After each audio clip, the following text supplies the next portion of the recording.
इस कहानी की शुरुआत में मोरक्को के एक सुनसान और बंजर रेगिस्तान को दिखाया जाता है, जहां तेज धूप में एक गाड़ी बड़ी तेजी से कहीं जा रही होती है। इस गाड़ी में अमीन नाम का एक आदमी होता है जो काफी घबराया हुआ है। वो बार बार पीछे की तरफ मुड़कर देख रहा होता है जैसे कोई उसका पीछा कर रहा हो। दरअसल यूनुस एक चोर है और वो अभी बैंक से चोरी करके भाग रहा है। पीछे से पुलिस की गाड़ियों की सायरन की आवाजें लगातार करीब आ रही होती हैं। यूनुस को समझ में आ जाता है कि वो उस रेगिस्तान में ज्यादा दूर तक नहीं भाग सकता, इसीलिए वो अपनी गाड़ी एक छोटी सी पहाड़ी के पास रोकता है। उसके पास एक भारी बैग होता है जिसमें बहुत सारे चोरी किए हुए पैसे हैं जिसे वो बैंक से लूट कर लाया है। वो पहाड़ी पर जाकर जल्दी जल्दी जमीन खोदना शुरू कर देता है और एक गड्ढा करके उसमें पैसों से भरा हुआ बैग वो छुपा देता है। बैग को मिट्टी से ढकने के बाद वो उस जगह को एक कब्र की शक्ल दे देता है ताकि किसी को शक न हो कि यहाँ पर कुछ दफना हुआ है। और फिर वो वहाँ कुछ पत्थर रख देता है, यानी कि उसने अपने चोरी के पैसों को एक आम सी कब्र का रूप दे दिया है ताकि दोबारा वापस लौटने पर उसके पैसे महफूज रहें। इसके बाद अमीन वहां से भागने की कोशिश करता है, लेकिन इससे पहले कि वो यहाँ से भागता तब तक पुलिस वहां पहुंच जाती है। पुलिस यूनुस को फौरन गिरफ्तार कर लेती है। हालांकि पुलिस को उसके पास से कोई पैसा नहीं मिलता क्योंकि वो सब पैसे पहले ही दफन कर चुका था। गिरफ्तार होने के बाद यूनुस को 3 साल की सजा सुनाई जाती है। अब धीरे धीरे वक्त बीतता है और 3 साल गुजर जाते हैं। जब 3 साल बाद यूनुस जेल से रिहा होता है तो उस शहर में काफी कुछ बदल चुका होता है। वो सबसे पहले अपने उसी बैग को लेने के लिए टैक्सी से उस पहाड़ पर पहुंचता है, लेकिन वहां टैक्सी से उतरते ही जो मंजर वो देखता है उसे उसके होश उड़ जाते हैं। दरअसल जहां उसने अपने पैसे दबाए थे ठीक उसी जगह पर अब किसी की दरगाह बन चुकी है। यूनुस देखता है कि वहां लोगों की भीड़ जमा है जो इस मजार पर सच्चा यकीन रखते हैं। उसे डर लगता है कि कहीं किसी को उसका बैग तो नहीं मिल गया, इसीलिए वो पहाड़ी के ऊपर जाता है। वहाँ बहुत सारे लोग होते हैं जो अलग अलग रिलीजन से होते हैं और इनका मानना है कि यहाँ आने से उनकी बीमारियां ठीक हो जाती हैं। यूनुस जब नीचे देखता है तो उस मजार की वजह से वहाँ एक पूरी बस्ती बस चुकी है जो पहले नहीं थी। वो नीचे आकर कुछ दिन के लिए एक हॉस्टल में रुकने का फैसला करता है। उसे एक हॉस्टल मिल जाता है, लेकिन उसके पास अभी इतने पैसे नहीं होते कि वो पूरी पेमेंट कर सके। वो ओनर से कहता है कि मैं बाकी पैसे बाद में दे दूंगा, लेकिन हॉस्टल का ओनर उसे साफ साफ मना कर देता है। तभी वहाँ सलीम नाम का एक आदमी आता है जो उसे मुसीबत में देखकर उसकी पेमेंट कर देता है। सलीम कहता है कि आप रूम में जाकर मुझे मेरे पैसे दे देना। यूनुस चाबियां लेकर रूम में चला जाता है।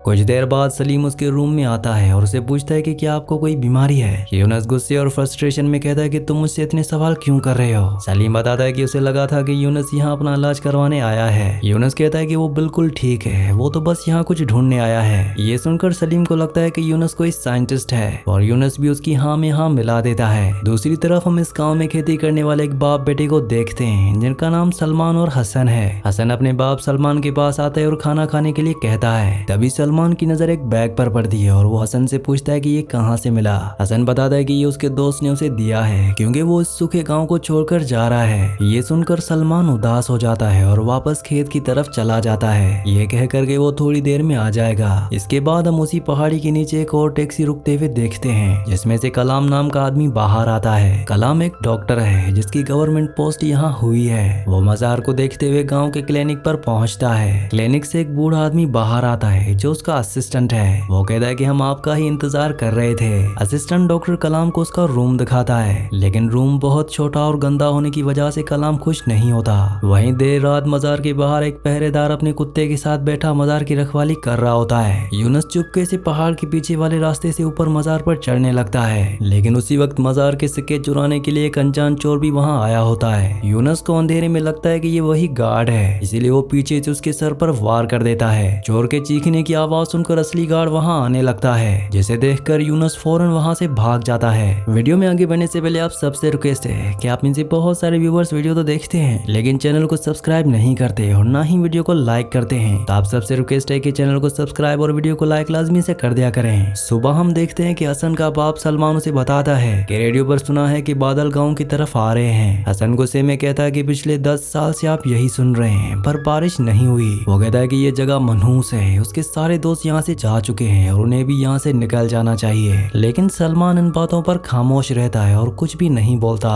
दूसरी तरफ मजार का पहरेदार अजीज अपने बेटे को काम पर भेज देता है क्योंकि अब उसकी शिफ्ट खत्म हो चुकी है। वहीं यूनुस एक बार्बर की दुकान पर जाता है जहाँ उसे वही सलीम दिख जाता है। सलीम वहाँ बैठे सब लोगों को बताता है कि यूनुस एक साइंटिस्ट है जो यहाँ कुछ ढूंढने आया है। ये सुनकर बार्बर इम्प्रेस हो जाता है और यूनुस को पहले बैठने का कहता है। बातों के दौरान वहाँ मजार का गार्ड अजीज आ जाता है, जिसे देखकर सलीम उसे गांव का हीरो कहता है। बार बार अजीज से पूछता है कि कल रात मजार पर आकर हुआ क्या था। अजीज पूरी कहानी बताता है, जिसमें आधी सच्ची और आधी झूठी बातें होती हैं। वो कहता है कि एक चोर पैसे चुरा रहा था, जिसे उसने बहुत मारा और दूसरा आदमी पहाड़ से नीचे भाग गया। सब लोग अजीज की बहादुरी की तारीफ करते हैं, जबकि यूनुस चुपचाप बाहर निकल आता है। यूनुस अपने पार्टनर सलेह को फोन करता है और कहता है कि तुम यहाँ आ जाओ, मुझे तुम्हारी जरूरत है। वहीं डॉक्टर कलाम आज तैयार होकर क्लिनिक में बैठा है, क्योंकि आज उसका पहला दिन है। कुछ ही देर में उसकी पहली मरीज आती है, जो उसको देखकर सिर्फ मुस्कुराती रहती है। कलाम उसे पूछता है कि क्या बीमारी है, तो वो औरत बताती है कि उसे 20 साल से सर में दर्द है। असिस्टेंट उसे एक पीली टेबलेट देता है और वहाँ से जाने को कहता है। इसके बाद दूसरी औरत आती है, जिसकी बीमारी ये थी कि उसे सिर्फ मंडे और फ्राइडे को ही खांसी आती है। कलाम ये अजीब बीमारी सुनकर हैरान रह जाता है और असिस्टेंट उसे भी वो पीली गोली देकर भेज देता है। कलाम परेशान हो जाता है कि यहाँ सिर्फ औरतें ही क्यों आ रही हैं, कोई मर्द क्यों नहीं आया। वो बाहर जाकर देखता है तो वहाँ सिर्फ औरतें ही बैठी होती हैं, जो उसे देखकर स्माइल कर रही होती हैं। कलाम अंदर आकर असिस्टेंट से पूछता है कि क्या इस गांव में कोई मर्द बीमार नहीं पड़ता। असिस्टेंट बताता है कि जो भी सच्ची में बीमार होते हैं वो ठीक होने के लिए मजार पर जाते हैं। असिस्टेंट कहता है कि ये औरतें यहाँ सिर्फ टाइम पास करने के लिए आई हैं, क्योंकि आपसे पहले यहाँ कोई डॉक्टर नहीं था। ये सुनकर कलाम पूरी तरह से हैरान रह जाता है, क्योंकि वो यहाँ अपनी मेडिकल प्रैक्टिस करने आया था। अब इसके बाद हमें हसन को दिखाया जाता है, जो अपने बाप से कहता है कि उसे यहाँ नहीं रहना, उसका दम घुट रहा है। सलमान कहता है कि ठीक है चले जाओ, पर याद रखना तुम अपनी जमीन को धोखा दे रहे हो। हसन अपने बाप को भी साथ चलने को कहता है, लेकिन सलमान अपना मुंह फेर लेता है, यानी कि वो यहाँ से बिल्कुल भी जाना नहीं चाहता। एक रात यूनुस और उसका दोस्त सलाह पूरे प्लेन के साथ मजार से अपना बैग निकालने आते हैं। यूनुस देखता है कि सलाह पहले ही पहाड़ पर चढ़ रहा है, इसीलिए वो फोन करके उसे रोकता है, पर सलाह बताता है कि वो तो अभी भी वहीं नीचे बैठा है। जैसे यूनुस समझ जाता है कि कोई और ऊपर चढ़ रहा है। इसी बीच जब गार्ड अजीज टॉयलेट जाता है तो यूनुस चुपके से जाकर उसकी रोटी को बदल देता है। यूनुस वहाँ बेहोशी की दवा में ली हुई रोटी रख देता है और जल्दी से नीचे आ जाता है। इतने में वहाँ अनजान आदमी ऊपर चढ़कर मजार का डोनेशन बोर्ड चुरा लेता है। जब अजीज वापस आता है तो बोर्ड को गायब देखकर फौरन पुलिस को कॉल कर देता है। यूनुस ये सब देख लेता है और सलाह को प्लान कैंसिल करने को कहता है, क्योंकि पुलिस आने वाली है। इसके बाद अजीज वही बेहोशी वाली रोटी खुद खाता है और अपने कुत्ते को भी खिलाता है, जिसके बाद दोनों बेहोश हो जाते हैं। दूसरी तरफ डॉक्टर कलाम क्लिनिक में टीवी पर एक ही चैनल देखकर बोर हो रहा होता है। वो अपने असिस्टेंट के पास जाता है, जिसने काले कपड़े पहने होते हैं। कलाम अंदर जाकर देखता है तो मजार का चोरी हुआ बोर्ड असिस्टेंट के बिस्तर पर पड़ा होता है। जैसे कलाम समझ जाता है कि पुलिस आखिर वहाँ क्यों आई थी, पर वो वादा करता है कि वो किसी को नहीं बताएगा। असिस्टेंट बताता है कि वो बोर हो गया था, इसीलिए वो गार्ड को टेस्ट करने गया था कि वो मजार का गार्ड कितना अलर्ट बैठा है, पर वो एक बूढ़े आदमी से हार गया। ये सुनकर कलाम हंसने लगता है। अगले दिन जब अजीज शेव करने बार्बर के पास जाता है तो लोग उसे खुशी के बजाय गुस्से से देखते हैं, क्योंकि उसकी गफलत की वजह से मजार में चोरी हो गई। दूसरी तरफ सलमान अपने एक दोस्त के साथ खेत में जाता है और कहता है कि हमें खुदा से दुआ करनी होगी, तभी यहाँ बारिश होगी, क्योंकि खुदा हमसे किसी बात पर बहुत नाराज है। उधर सलेह जब मजार पर जाता है तो देखता है कि औरत अपनी माँ के पैरों पर मजार का पानी लगा रही है, जिससे उसकी माँ वापस चलने लगती है। ये देखकर सलाह को लगता है कि ये सच में कोई करिश्माती मजार है। वापस आकर यूनुस सलाह से कहता है कि हमें जल्दी कुछ करना होगा, वरना बहुत देर हो जाएगी। सलाह पूछता है कि क्या वाकई वहाँ तुम्हारे पैसे दफन है, या लोग सच में यहाँ करिश्मे देख रहे हैं। यूनुस कहता है कि ये सब लोगों की खुद की बनाई हुई कहानियां हैं, वहाँ सिर्फ मेरा पैसा है, हमें बस उस गार्ड अजीज और उसके कुत्ते का कुछ करना होगा। सलेह कहता है कि क्यों ना हम उन दोनों को जान से मार दें। यूनुस कहता है कि ये बेवकूफी होगी, हमारा क्रिमिनल रिकॉर्ड है और पुलिस सबसे पहले हमें पकड़ेगी। अगले दिन सलेह जब अपनी कार में होता है तो देखता है कि अजीज का बेटा बकरियां चरा रहा है और कुत्ता उसके पीछे है। सलेह बिना सोचे समझे अपनी कार तेजी से उस कुत्ते के ऊपर चढ़ा देता है। पूरा गाँव ये खबर सुनकर दुखी हो जाता है और अजीज के पास उस जख्मी कुत्ते को लेकर आते हैं। अजीज गुस्से में आकर अपने बेटे को थप्पड़ मारता है। गांव वाले कहते हैं कि बच्चे की गलती नहीं है, एक कार इसके ऊपर चढ़ गई थी। सब लोग मिलकर कुत्ते को डॉक्टर कलाम के क्लिनिक पर ले जाते हैं, जो उसका इलाज शुरू करता है। जब यूनुस को ये बात पता चलती है तो वो सलाह को बहुत सुनाता है। वो कहता है कि मजार में पहले ही 2 बार चोरी हो चुकी है, अब पूरा गाँव अलर्ट हो जाएगा। सलाह कहता है कि उसने कार छुपा दी है और किसी ने उसे ऐसा करते नहीं देखा, इसलिए टेंशन मत लो। दूसरी तरफ क्लिनिक पैनिक में कलाम अजीज को बुलाकर बताता है कि कुत्ते की जान तो बच गई है पर उसके सिर्फ 2 दांत बचे हैं। कलाम कहता है कि अब इसको कोई सख्त चीज मत खिलाना, जिसके बाद अजीज कुत्ते को लेकर घर आ जाता है। अगले सीन हम देखते हैं कि हसन अपने बेटे के साथ खेत में बैठा होता है। तभी सलमान का एक पुराना दोस्त गाँव छोड़कर जा रहा होता है। हसन उसे मिलने जाता है लेकिन सलमान अपनी नजरें फेर लेता है क्योंकि उसे गाँव छोड़कर जाने वाले लोग बिल्कुल भी पसंद नहीं है। उसके जाने के बाद सलमान कहता है कि पहले यहाँ बारिश होती थी पर जब से ये मजार बना है गाँव में मनहूसियत फैल गई है। हसन कहता है कि आप अपनी गलती किसी और मजार पर नहीं थोप सकते। अब इसके बाद हम देखते हैं कि रात में यूनुस और सलाह दोनों मजार पर जाने की तैयारी करते हैं। सलेह देखता है कि जो औरत पानी लगाकर चलने लगी थी वो आज खुद व्हील चेयर पकड़कर चल रही है। सलेह ये देखकर हैरान होता है पर उसके पास ज्यादा सोचने का टाइम नहीं होता, इसलिए वो निकल पड़ते हैं। वो मजार के पास पहुंचकर देखते हैं कि अजीज आज अकेला बैठा है, लेकिन आज सलेह कहता है कि उसे कुछ ठीक नहीं लग रहा, उन्हें कल आना चाहिए। यूनुस ऊपर जाने की जिद करता है पर सलेह उसे रोक लेता है और दोनों वापस लौट आते हैं।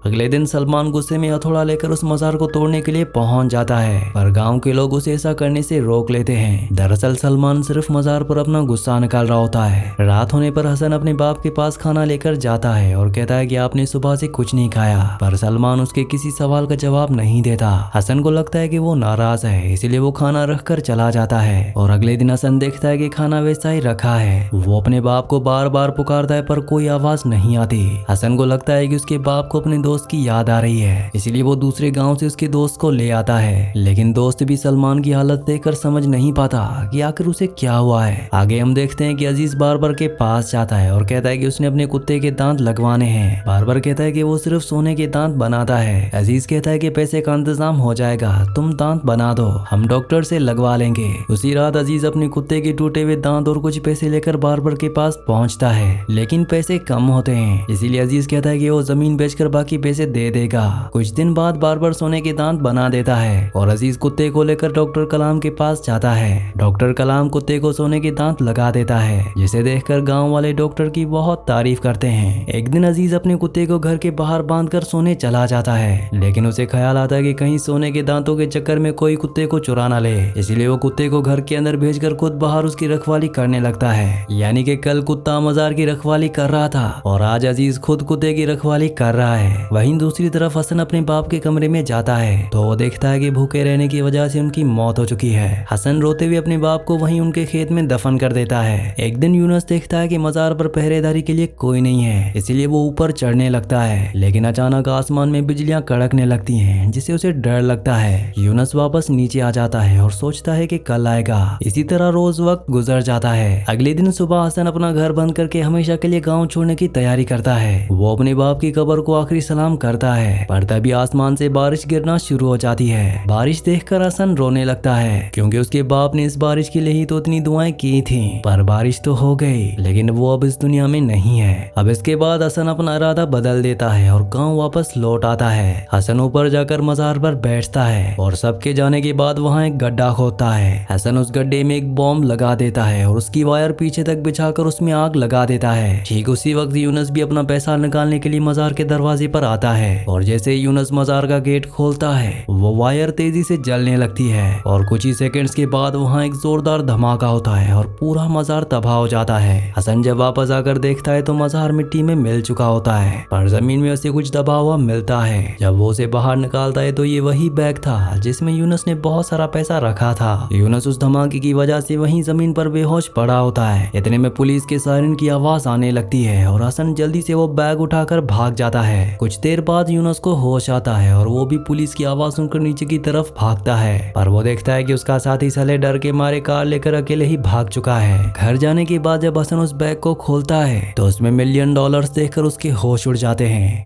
हसन सोच में डूब जाता है कि अब वो उन पैसों का क्या करेगा। जिसके बाद हम देखते हैं कि हसन ने ठीक वैसा एक नया मजार अपने बाप की कब्र पर बनवा दिया है, क्योंकि उसका मानना था कि बारिश किसी अनजान सेंट की वजह से नहीं बल्कि उसके बाप की दुआओं से हुई थी। और आहिस्ता आहिस्ता जो लोग इस गाँव को छोड़कर चले गए थे वो वापस इस नए मजार के पास लौटने लगते हैं। और इसी सीन के साथ इस मूवी का इस कहानी का एंड हो जाता है। अगली कहानी आप किस मूवी पर सुनना चाहते हैं मुझे नीचे कॉमेंट्स में जरूर बताना। और अगर ये वीडियो आपको पसंद आई हो तो वीडियो को लाइक और चैनल को सब्सक्राइब लाजमी से कर देना।